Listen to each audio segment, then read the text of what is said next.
It's the 16th Sunday of Ordinary Time, and today we hear this elaboration from last week's Sunday Gospel. Jesus saying that you let the wheat and the tares grow together. If any of you have ever done gardening, you throw out a little seed, boom, it begins to sprout, and it gets a little bigger and a little bigger, but also the weeds kind of grow up around it. Jesus says don't go in there and pull the weeds, because when you pull the weeds, you might inadvertently pull up the sprout of the seed you planted.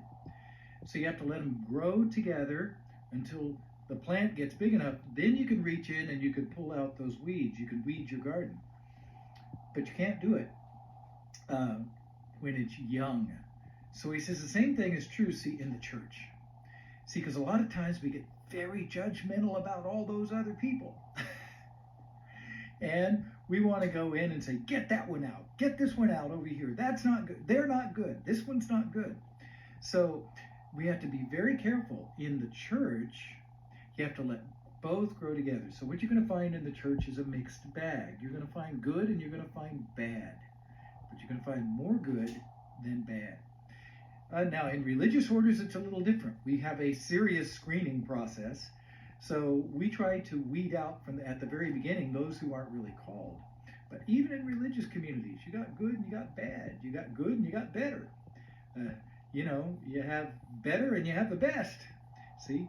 So even in religious communities, it's a mixed bag. With Francis of Assisi, he once got all despondent. He says, I think the Antichrist is going to come out of my community. And an angel took an apple and said, Francis, and it had a worm in it.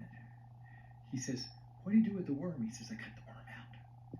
And he says, okay, is there more good or more bad? He says, there's more good. And he says, that's the way the church is, and that's the way communities are, and that's the way ministries are. So don't be despondent and don't get discouraged if you find good and bad in the church, in your parish, in your ministry, in your religious community. You got to keep going, because really, really, goodness wins. Goodness wins. The fruit of the gospel, the fruit of the Spirit, really does win. I love you guys.